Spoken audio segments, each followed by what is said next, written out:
अबला अगं अबला, जर तू अबला असशील तर तुझ्या सोबत राहिला हा राजा खटवांग तयार आहे. हा हा शोभा पाहिली, वर्णन केलं, माघारी निघाले. माझा माझा का अडविला? मार्ग अडविण्याचं एकच कारण, सुंदरी, अरण्यात तुला पाहिलं, मला तू आवडलीस, म्हणून मनात इच्छा निर्माण झाली आहे, एकाच तुझ्याशी विवाह करण्याची इच्छा. काय म्हणाला? हा म्हणजे तुमच्या मनी इच्छा निर्माण झाली माझ्याशी विवाह करावा.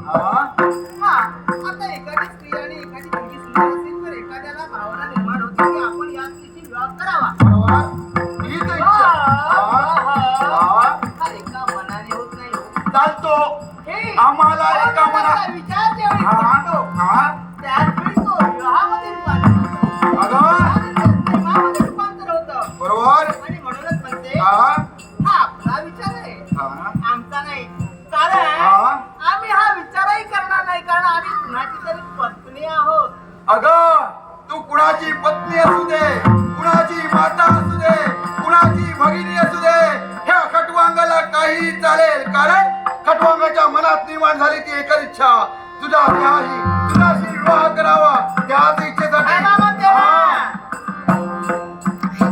तू हे खूप मोठं असणार आहे, खूप मोठं असणार आहे.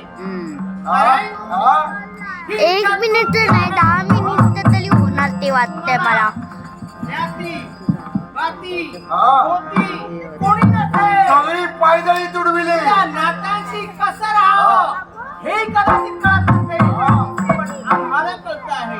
म्हणून आम्ही बोलतो आहोत, आपली इच्छा पूर्ण होणार नाही. ज्या मार्गाने आला तुझ्या देहाचा चोळामोळा होऊ नये असं तुला वाटत असेल, कारण ज्या वेळी या खटवांगाच्या मनात इच्छा निर्माण झाली, जी जी सुंदरी दिसली, ऐकली, तिला ठीक नपेक्षा तिच्यावर जबरदस्ती केली. आणि राजकर्त्याची ख्याती काय? राजकर्त्याने जर आपल्याला कीर्तीसारखं जर राहायचं असेल तर ब्राह्मणांचं प्रतिपालन आणि स्त्रियांचं रक्षण करून माते समान. ज्या राजकर्त्याजवळ तो खरा राजकर्ता. हे सुंदरी, हे सारं आम्ही आमच्या जीवनात आचरण केलं आहे. आता स्वतः आम्ही श्रीमंत ह्या विश्वाचे स्वामी आहोत. आता आम्हाला या सर्वाची गरज नाही. अगं, कोण तो धर्म आणि जे भेटेल त्याला पायदळी तुडवेल, त्याच वेळी हाराचा खटवांग सांगेल. याचाच अर्थ ज्याच्या अंगी ज्याच्या ठिकाणी श्रीमंती येते, त्या श्रीमंतीचा अहंकार झाला की माणसाची बुद्धी भ्रष्ट होते. आणि म्हणूनच त्याची बुद्धी जर भ्रष्ट झालेली असेल तर किती मोठा श्रीमंत असू द्या, त्याच्याजवळ बुद्धी नाही, बुद्धीचा ठेवा नाही, संपत्ती असूनही नसल्यासारखी आहे.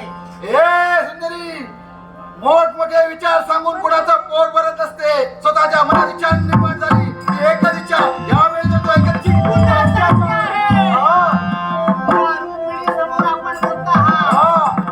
रुक्मिणी म्हणजे कुणी सामान्य नव्हे, प्रत्येक विद्येत पारंगत असणारी. एवढंच नव्हे तर या विश्वाची देव पत्नी ही रुक्मिणी माता आहे. तुम्ही जरी ओळखत नसाल, या क्षणी माझ्या देवीची आहे.